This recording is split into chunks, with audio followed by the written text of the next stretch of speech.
Taking a meter reading can be an annoying task as it needs doing once a month, every month. But did you know that there are ways to get around this repetitive task? In this video, I'll explain why it's important to take a meter reading, how to take a meter reading, and how you don't ever have to take one ever again. So, why is it important to take a meter reading? Meter readings can help your energy provider understand how much energy you are using on a monthly basis. They can then use this to calculate how much you need to pay. By submitting a meter reading, you can make sure you are only paying for the energy that you actually use. If you don't submit your monthly meter readings, your energy provider will estimate your usage, meaning you could end up paying a lot more than you actually need to. Something I like to do is set a recurring monthly reminder on my phone to remind myself to take the meter reading. I've been doing this for months now, and honestly, it really helps, so try it. Now, before I explain how to take a meter reading, it's important to understand what type of meter you actually have, as there are several types out there. So, what type of meter do I have? A digital metric meter. A digital metric meter will either have a digital or electronic display. This display will show 5 numbers followed by a decimal point and more numbers which are sometimes shown in red. A digital imperial meter. A digital imperial meter will also either have a digital or electronic display. This display will show 4 black or white numbers followed by a further 2 numbers in red. A dial meter. A dial meter has 4 or more dials. These dials each point to a number between 0 and 9. Each dial on your meter will turn in the opposite direction to the ones on either side of it. Some dial meters begin with a clockwise dial and others begin with an anti-clockwise dial, so be sure to carefully check each one. A single rate digital meter. A single rate digital meter will either have a digital or electronic display. This display will show 5 numbers in black or white followed by 1 or more numbers in red, though these red numbers don't always appear. A 2-rate digital meter. You'll have a 2-rate digital meter, also called a dual rate digital meter, if you get cheaper energy during certain times of the day.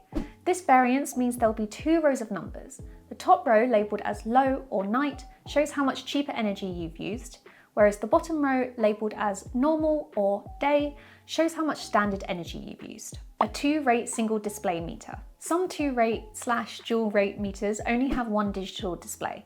This is because they'll either flash through the different readings in a cycle or have a button that allows you to navigate through them. As a real life example, let's go outside and see which one I have. This is a digital metric meter because it has the 5 numbers before a decimal point and some red numbers. Now that we know what type of meter we have, we can learn how to take a meter reading from it. For a digital metric meter like this one, simply look at the first 5 numbers and ignore any after the decimal point or that are in red, and make a note of these numbers. I personally like to take a photo of them, but you can also just write them down. This process of reading the meter is also the same for a digital imperial meter and a single rate digital meter too. For a dial meter, read the dials from left to right. If the pointer is between 2 numbers, then record the lower of the 2. If the pointer is between 0 and 9, then write down 9.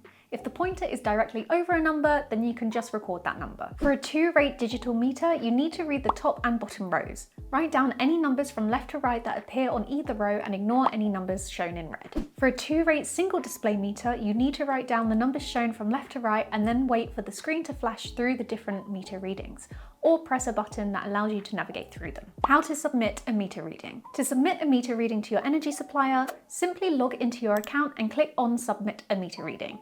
Enter the numbers you have recorded from your meter and click Submit. It's really that easy. If you have a Resooma account, you can log into your dashboard, click Submit a Meter Reading, select the type of reading you are giving, and then upload a photo of the meter with the numbers, and we'll take care of the rest. And if you want to find out more about Resooma, click the first link in the description. How to never submit a meter reading again. Smart meters. If you are sick of sending over monthly meter readings, here is a way to never take one ever again. Smart meters send automatic regular readings to your energy provider, so your payments will always be accurate and you will never have to submit a meter reading again. You can order one through your energy provider, but just make sure you check with your landlord or letting agent before doing so. If you are a Resooma customer and you haven't already made the switch to a smart meter, you can reach out to our customer support team via the web chat, who will be able to assist you further. So that's how to identify what type of meter you have and how to take a meter reading. If you found this video helpful, we have plenty more videos on the Resooma YouTube channel like this. Thank you for watching, and I'll see you next time.